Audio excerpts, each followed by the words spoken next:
Hi friends, welcome to the NPTEL course Leadership for India Inc. Practical Concepts and Constructs. We are in week 2 discussing various leadership theories. In this lecture number 9, we are discussing path goal theory. What is path goal theory? It is a theory which discusses how leaders can motivate their followers to accomplish the desired goals. The theory is majorly based on prior research on human motivational theories. It was first developed in 1971 by Robert House and revised in 1996. As I said, the path goal theory is based on expectancy theory of motivation. The premise is that an employee's perception of expectancies between his effort and performance is greatly influenced by a leader's behavior. The leaders can help group members in attaining rewards by clarifying their paths to the goals and removing any obstacles to their performance. The leaders do so by providing the information, support, and other resources which are required by employees to carry on with their tasks. Path goal theory seeks to enhance the follower performance and follower satisfaction by focusing on follower motivation and the nature of work tasks. The path goal theory, when it was propounded, was innovative in that it shifted attention away from leadership styles or follower classifications and instead focused on the motivational needs of the followers as the basis for goal accomplishment. Having considered three theories so far, let's consider and compare path goal theory with these three theories. The trait theory, which we considered first, focused on the leader's personality traits as the key driver of performance. In that, the expectation is that the leader must be what he or she is. The traits define the leadership. In the second theory, which is the behavioral theory, the theory focused on two leadership behaviors which were considered very important. One, task behavior, and two, the relationship behavior. They are considered essential for goal accomplishment. The basis here is that the leader must focus on either the task or the person so that the goals could be achieved by the team.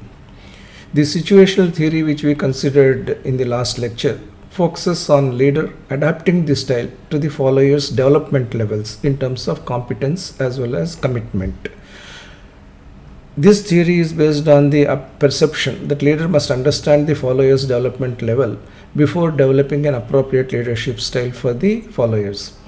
Today's path goal theory focuses on leaders' style, fulfilling the motivational needs of the followers to enable them accomplish their goals. The basis here is that the leader must identify and create a system by which the leader could meet the motivational needs of followers.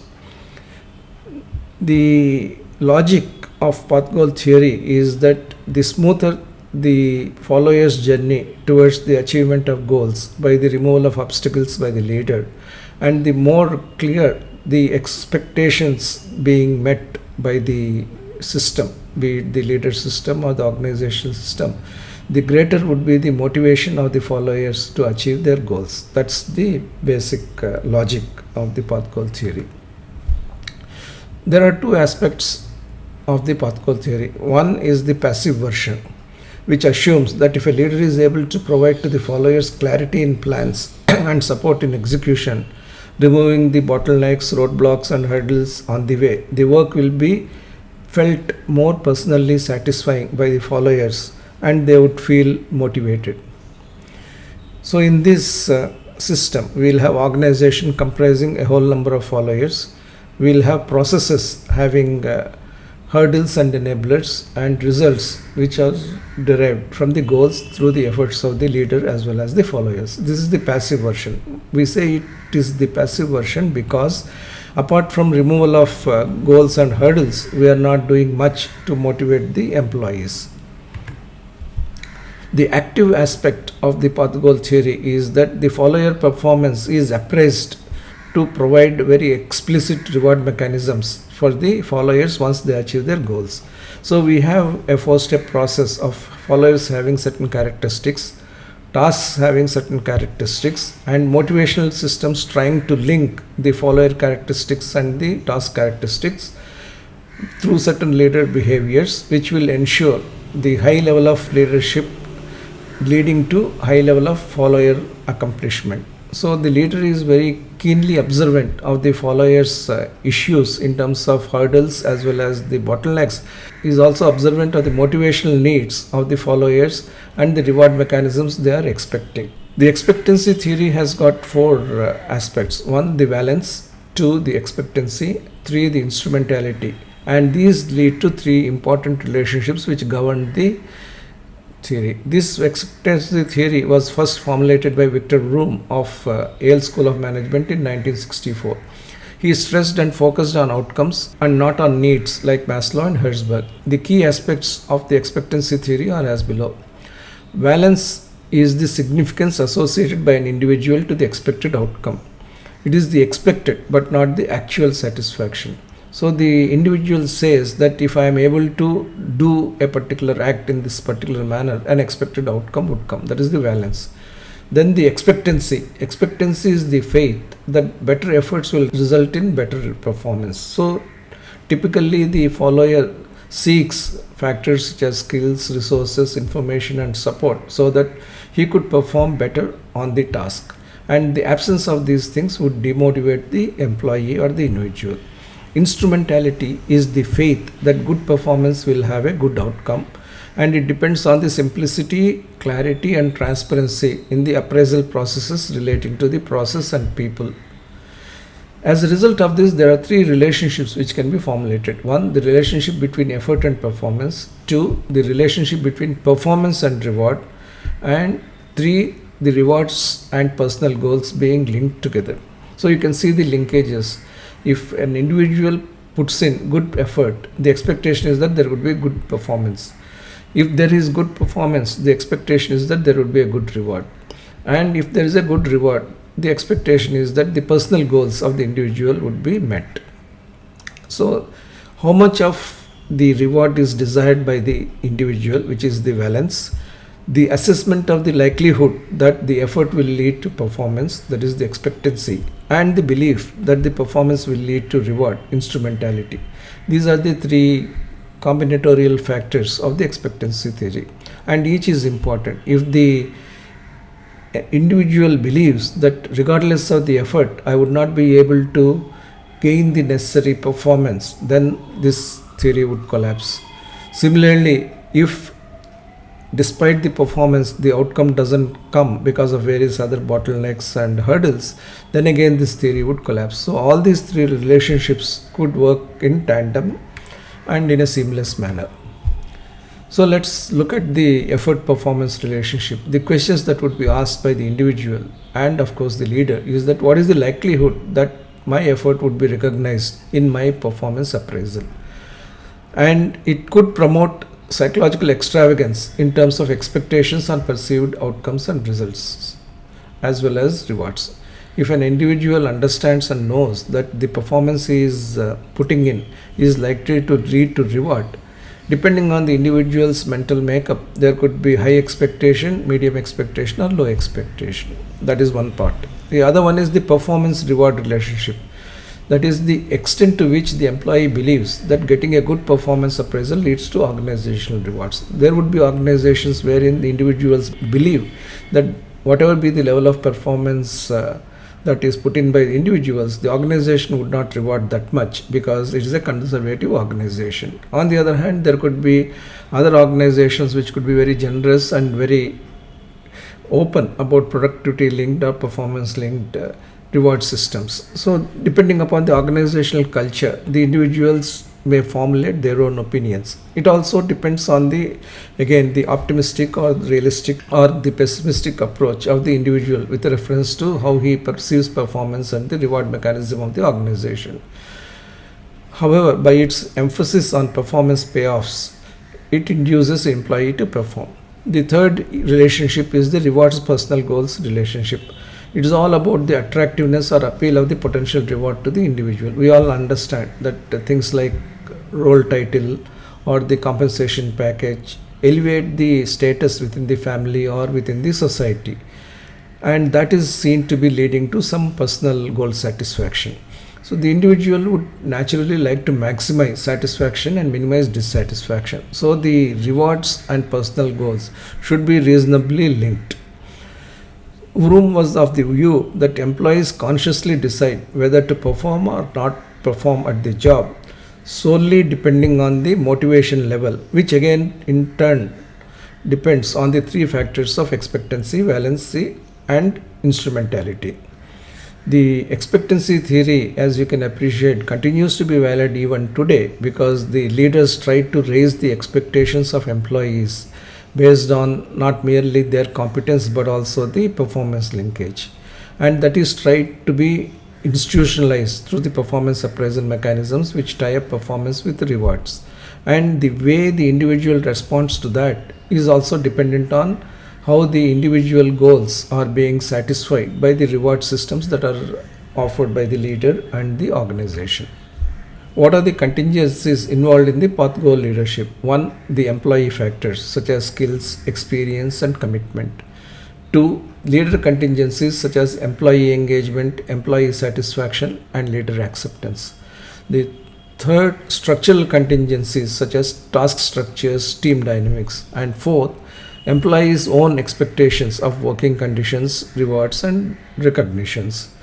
In the path goal theory, a leader's effectiveness depends on several employee and environmental contingent factors which require certain leadership styles and behaviors.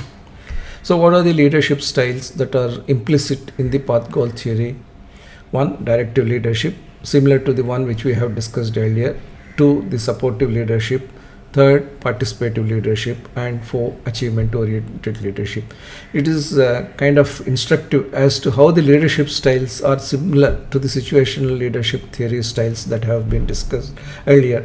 But these are foundational to the path goal theory because the way these leadership styles are expressed in actual practice to motivate the followers is the crux of path goal leadership theory. So, what does directive leadership do? Although we have considered it in the context of the previous leadership theories, let's review it once. It is similar to the initiating structure in the Ohio State studies or the telling style and the directing style of situational leadership theories. The characteristics are: give clear instructions to followers about the task, including the action steps to be taken and timelines. Provide also very explicit instructions to avoid ambiguity and provide clarity to the followers. So, very standard operating procedures based work. Sets up clear standards of performance, including metrics by which the performance will be evaluated. Makes the rules and regulations clear to followers. Makes all rewards and penalties for followers performance linked. It is very much task and goal oriented, as we have seen it over and over again during the last 3 lectures. Probably there is nothing that is newly said about the directive leadership style of the path goal theory. In respect of supportive leadership, the semantics vary, but it is similar to the consideration behavior construct of Ohio State studies. Supportive leadership looks at being friendly and approachable as a leader to the followers, will attend to the well-being and needs of the followers, will make work and working conditions pleasant to the followers, will help the followers become and be confident, will treat followers as equals and respect them as organizational members. It is similar to the supportive leadership style of the situational leadership theory. The supportive leadership style is people oriented. There tends to be little emphasis on tasks and goals as primary points of conversation with the followers. Then we have the third leadership style in the path goal theory, which is the participative leadership style. It is also similar to the supportive leadership but with greater concern for followers. Key aspects: the leader will consult with the followers and take their ideas into consideration. Will integrate their suggestions into the decision on the task organization and the group organization. Will try to secure the ownership of the employees or the followers in work rather than mere compliance. Will share information with followers as a routine rather than based on the need. Believes in group decision making and group review of goals, plans, paths, and the results. The participative leadership will certainly result in increased group performance because of member participation and also dedication to shared group goals. And finally, the achievement-oriented leadership. This is somewhat distinct to path goal theory. You will notice that in the previous leadership theories, achievement-oriented leadership was not explicitly mentioned. Nomenclature is different and also the behavioral tendencies are different. The key aspects of this leadership style is that the leader will challenge his or her followers to work to the highest level possible. Will establish high standards of performance excellence for the followers, will see continuous improvements in performance standards. The leader will not only set high standards but also demonstrate high confidence in the followers that they will be able to achieve. Will encourage followers to achieve peak performances, and obviously the leader will also try to debottleneck the processes, provide the necessary resources, remove the hurdles, etc. The achievement leadership corresponds roughly to the team management 9-9 style of Blake and Morton leadership grid. So what are the adaptive styles as we see the path goal styles? The directive style looks at imparting knowledge and providing resources. The supportive style looks at enhancing knowledge and improving working conditions. The participative style looks at sharing feedback with the followers and seek decision making along with the followers. Achievement oriented leadership style looks to scale ever higher performance peaks and seeks vote of confidence in competence of the followers. These leadership styles, the leadership styles may change even within the same leader-follower combination over time. That would depend on the development nature of the followers as they undertake their projects and also the nature of the projects themselves. There could be two or more styles that could be adopted simultaneously too. For this, a clear understanding of the task characteristics as well as the follower characteristics is necessary. So just as we have leader characteristics, we also have follower characteristics. The follower characteristics in the path goal theory could be explained in terms of these four classifications. 1. Need for affiliation. 2. Preferences for structure. 3. Desires for control. And 4. Self-perceived level of task ability. Each of these characteristics can be related to the leadership style. Let's see how it is. The followers who have got the characteristics or preferences relating to structure tend to be dogmatic. They would like to stay in their zone of comfort. They would like to do the same thing over and over again. These followers could also be authoritarian by themselves and could welcome authoritarian and dominant leadership. Directive leadership provides clear structure and execution paths to followers who belong to this class, who believe in fate and chance as well as outside forces of control. The followers who like to be controlled feel motivated by the external locus of control that directive leadership provides. That is about the followers who have strong preferences for structures. Directive leadership works best when tasks are new, followers are uninitiated, and leader is well versed. It ensures high standards of performance from followers who are constantly learning. In the absence of directive leadership, under such circumstances of newness of the project or newness of the process, the followers could be directionless. Directive leaders provide the much needed external focus of control to followers who find it difficult to exercise self-control. The path goal theory doesn't say that directive leadership is something that is to be avoided. It in fact says that directive leadership has its own relevance under certain conditions. Then we have got the follower characteristic of the need for affiliation. This is corresponding with leadership that is friendly and concerned because that triggers satisfaction. Such followers have a strong need for group belonging. They feel that the leader's responsibility is to provide a helpful and comfortable working environment. Reciprocation of the feeling of affiliation by the leader acts as a big motivator for affiliation seeking followers. Supportive leadership for followers who seek affiliation aims to nurture strong and cohesive group ethos with and amongst the followers. Then we have the desire for internal control. Followers who are having this desire for internal control want to be in charge of their destiny. They want to be in charge of their work. They like to be an integral part of decision making. They want their work to be done by themselves, their plans to be done by themselves, and they don't want to leave anything to the outsiders or the outside forces as they think. These followers are motivated by participative leaders who place decision making and execution in the followers' hands. Path goal theory places considerable emphasis on understanding whether followers prefer external locus of control or internal locus of control. The latter group benefits from participative leadership. Now let's look at the perceived level of task ability. People who understand their own ability for executing tasks, they prefer to aim higher and higher and they want to achieve more and more. Some aspects of such followers are willingness to challenge themselves with higher grades of work and work challenge. They will be motivated by higher levels of achievement that accrue because of such challenges.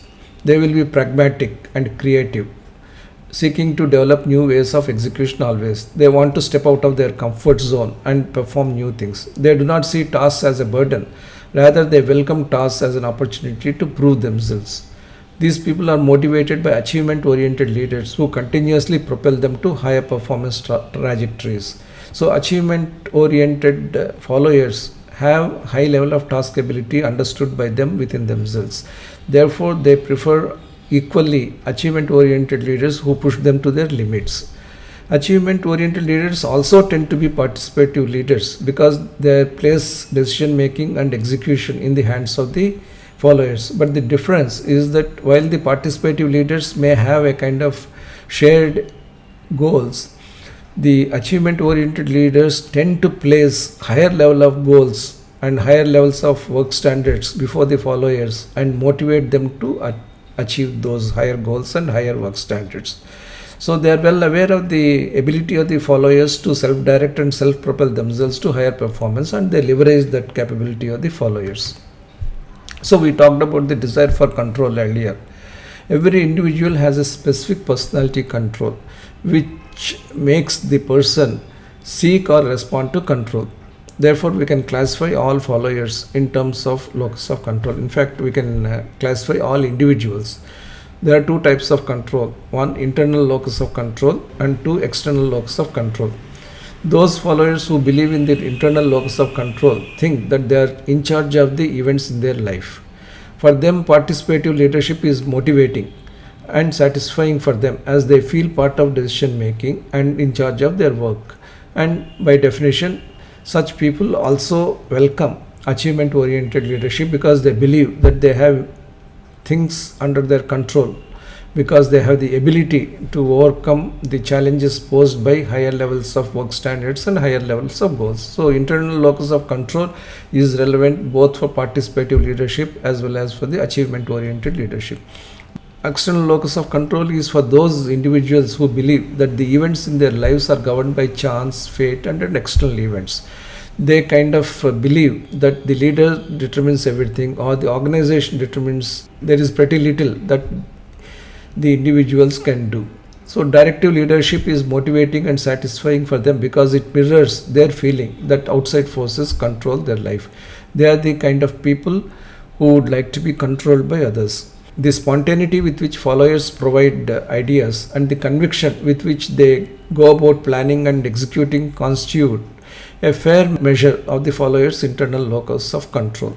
That is, if the followers are able to give their decisions spontaneously, they feel optimistic about achieving higher levels of goal, we can conclude that such followers have got internal locus of control as a dominant feature of their personality. So how do followers perceive their own abilities vis-a-vis the two leadership styles which we discussed: achievement oriented leadership and directive leadership? Here we assume that followers are aware of their capabilities and they have the ability to improve upon their capabilities. So in achievement oriented leadership, followers become well versed and well trained and proficient in the job they are doing, and as they become aware of their capabilities, their desire for achievement oriented leadership goes up. On the other hand, if the followers' perception of the followers' own capability is going up and they are faced with directive leadership, they feel that the directive leadership is excessively controlling. So if the follower has got a positive perception of his or her ability to accomplish improved things, the follower would welcome achievement oriented leadership and would move against directive leadership. The supportive and participative leadership styles will be appropriate for the followers whose characteristics fall in between these two types of follower perceptions and the leadership styles they would welcome. We also talked earlier about the task characteristics and the organization characteristics. So in an organization, you have a particular way of designing the tasks. There is also an authority system. You may call it hierarchy. You would also have a work group. These three together constitute the work group. That is the manner in which the project is designed, the authority available for various managers and executives to implement the project, and the monitoring mechanisms, and the work group that is constituted to implement the project. These characterize the task. Now, if you have a very clearly structured task with an established authority system and very strong group norms, followers feel capable to accomplish the goals. Interventionist leadership would be considered excessive. In these, things are properly defined. We got a project probably well defined by a PERT chart. You have your own budgeting system. You got resources allocated. You know who has to spend what. You also know which vendor has to be tapped through which buyer. All those things are very clearly specified. And the work group, which accordingly works together, has got the ability to network itself and deliver on the project. In such a situation, followers feel that they are fully capable of doing their bit because the organization structure and the task structure is well defined. In such a case, if somebody tries to micromanage the whole delivery, there would be kind of perceptions of excessiveness. So when these things are strong and followers are competent and enthused, leadership only needs to play a facilitative role, either supporting or participative. Suppose the task characteristics are completely disorganized, that is, the task is improperly and randomly designed. There is no PERT chart to govern, it is only a goal which is required, no milestones, things like that. Then the authority system, who has to provide the budget, who delivers what, is not very clear, and the work group itself is both formal and informal. Such task characteristics can be considered unstructured and ambiguous tasks. It is characterized by very unclear and very weak authority system. As a result, the group norms themselves will be very weak and non-supportive. In such a situation, followers feel inadequate to complete the tasks. They feel that they require directive leadership because the whole environment is fuzzy and doesn't have clarity. So they welcome directive leadership so that a leader tells everybody as to what to do at what point of time and how to do. So the weaknesses which are there in the task design, authority system and work group are expected to be mitigated, corrected and improved by the directive leader. So leadership again is a much needed platform to build cohesive group of followers when roles and responsibilities are not clear, and the measure of direction, measure of resource allocation is also not clear. So leader has got a responsibility to assume the directive leadership posture in such situation. So many times in the path goal theory we discussed the topic of obstacles. Let's understand what these obstacles are and what do they create. Obstacles are those that come in the way of proper execution by the followers of the task at hand, and therefore they cause delay to or dropping of tasks. What do the obstacles create in the overall system? One, they create excessive uncertainties, frustration, or even threats for followers because the followers are not able to overcome the hurdles, or they find that their task accomplishment is delayed by the hurdles. They feel more uncertain about the entire task characteristic and the task organization. And because consistently hurdles are being faced and the team members are not able to overcome them, it reflects poorly on the work group itself at a primary level. And finally left unattended, obstacles reflect poorly on the leader as well.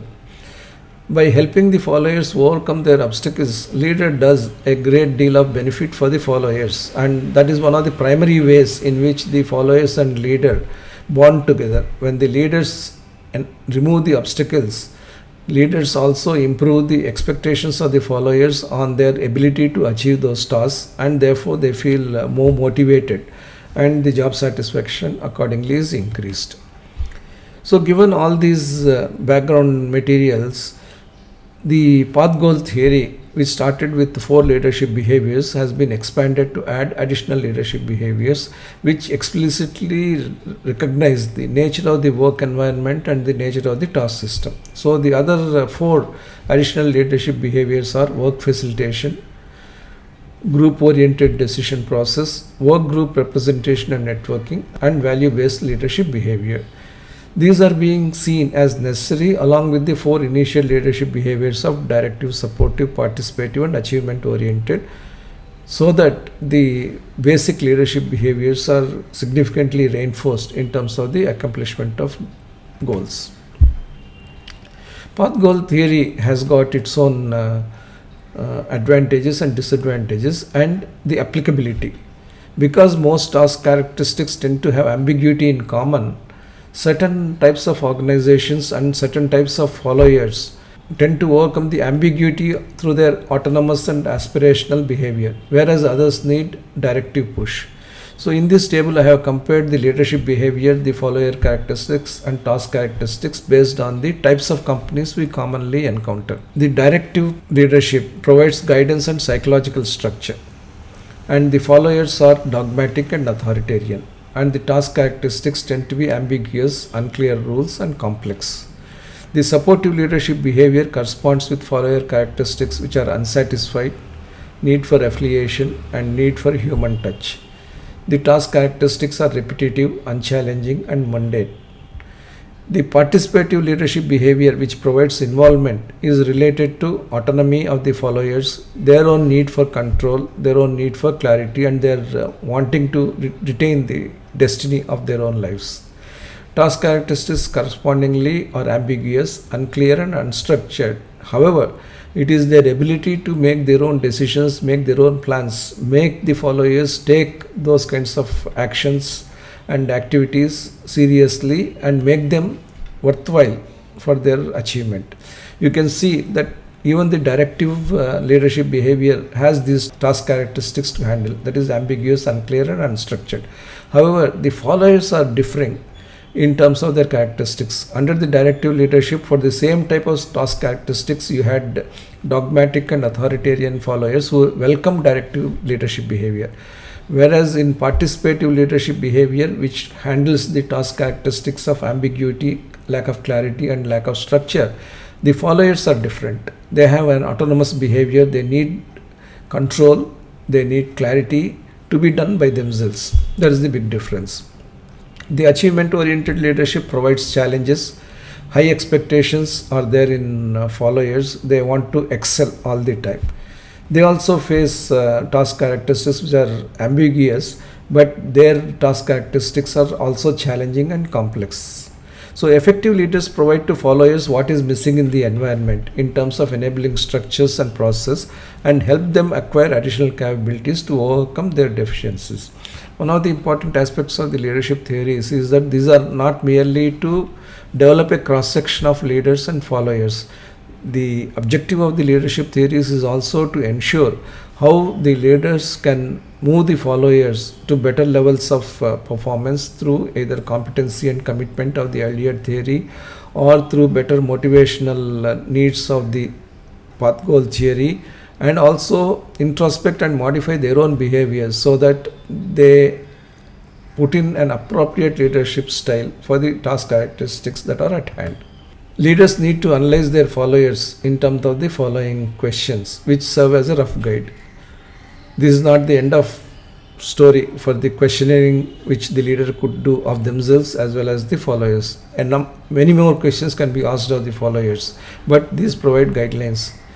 One of the questions could be, are my followers feeling secure to do the work? If the answer is insecure, then you provide supportive leadership. Are my followers motivated to do the task?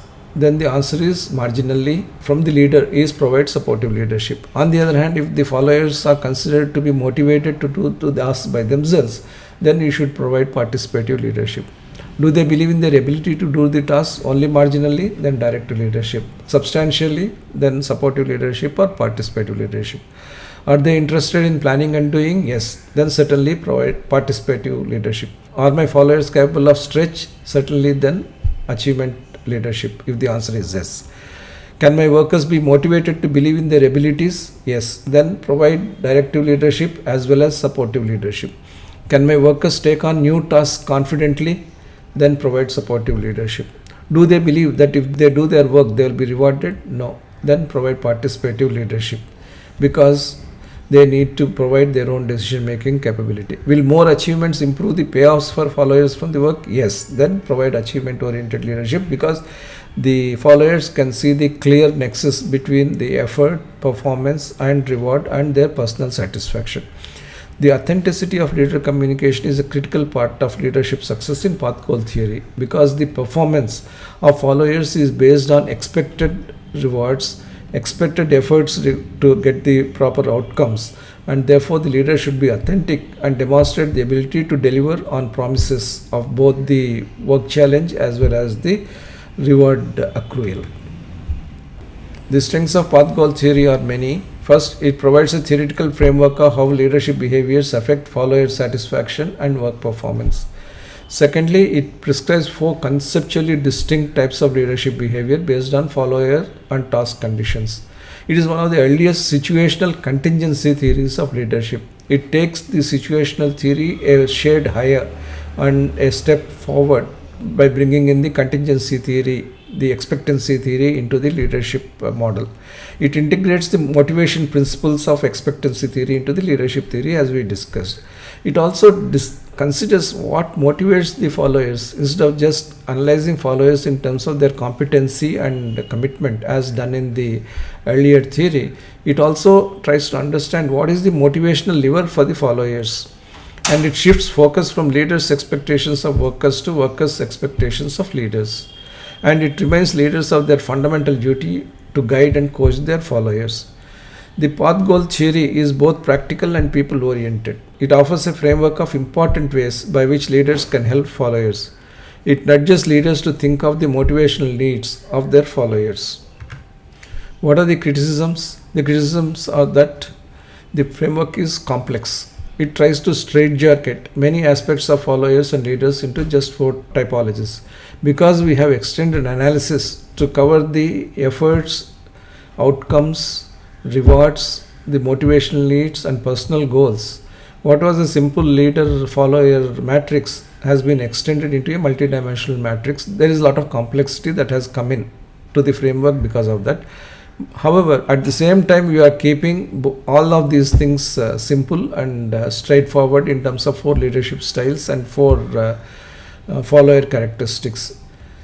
While making a new advance in terms of flagging the motivational needs of followers, it ignores the important aspects of follower abilities.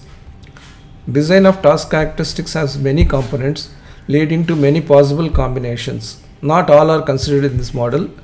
This model considers only 4 combinations, which are too limited to justify the breadth. The theory has a very low level of empirical validation.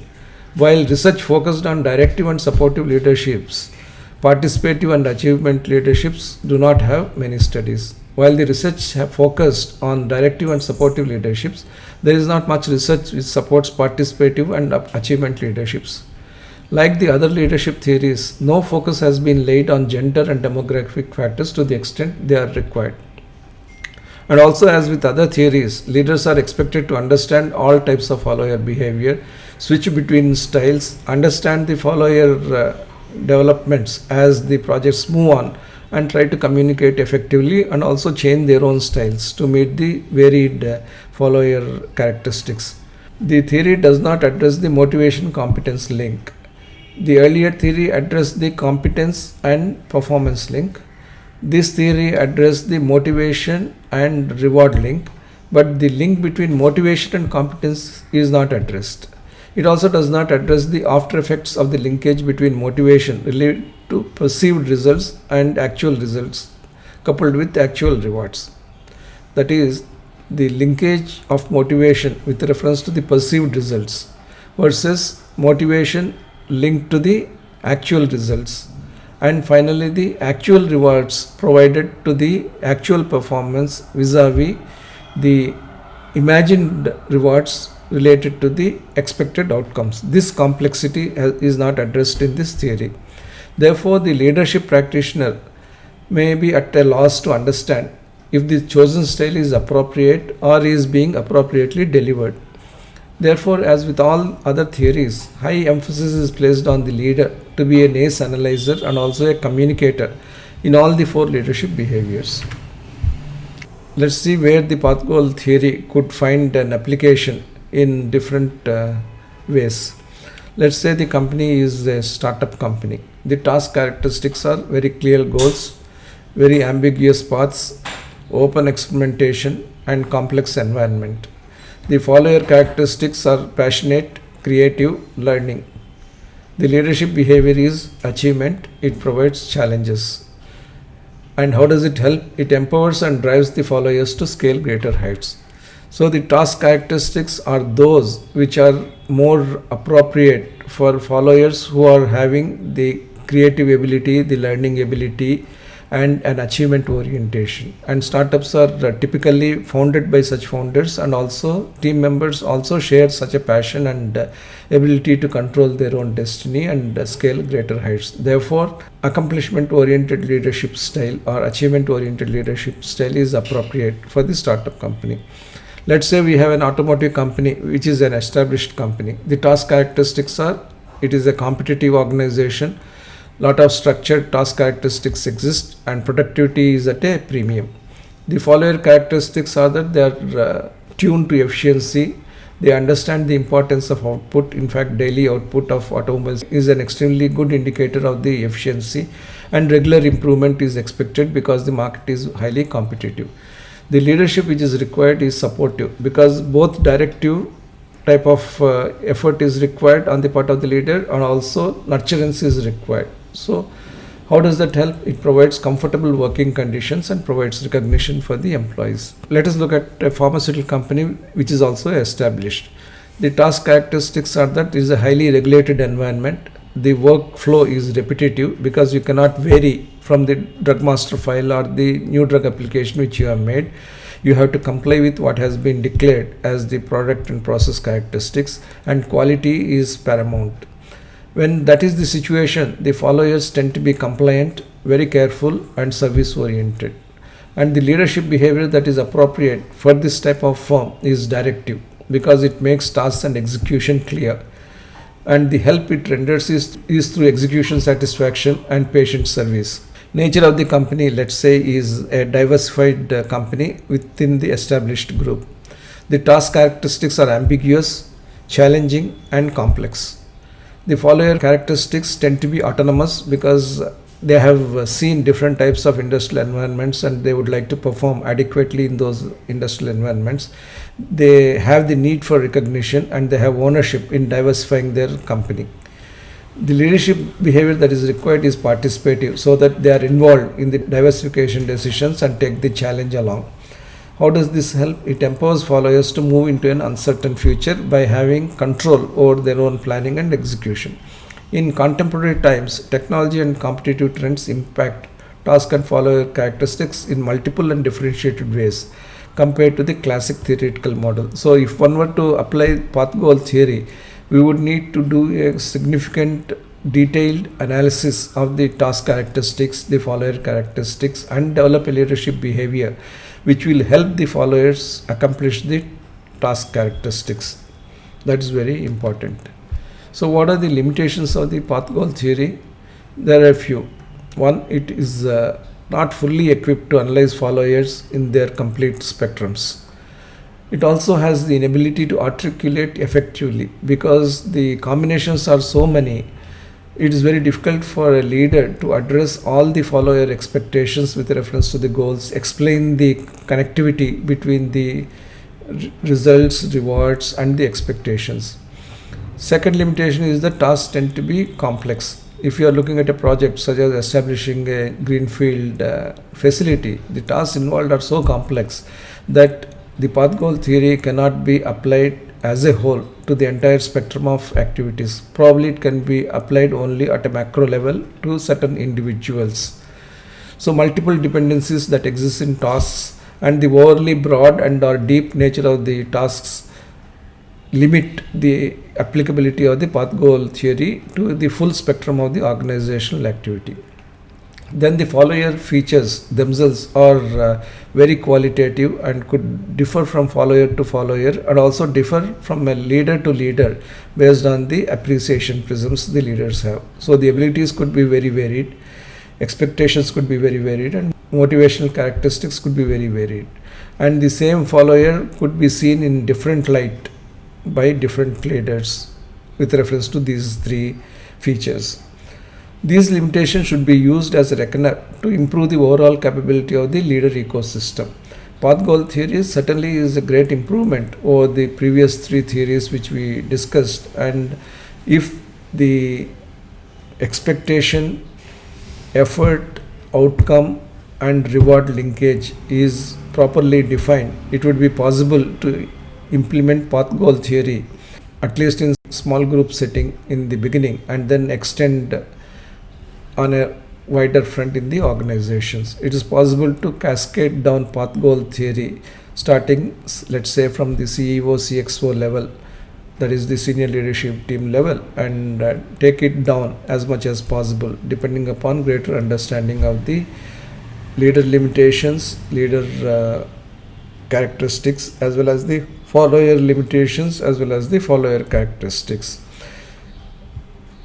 So with this we come to the end of the path goal theory, and we covered the fourth theory in the five theories which we have chosen to discuss in this week. We will again meet in the next lecture. Thank you.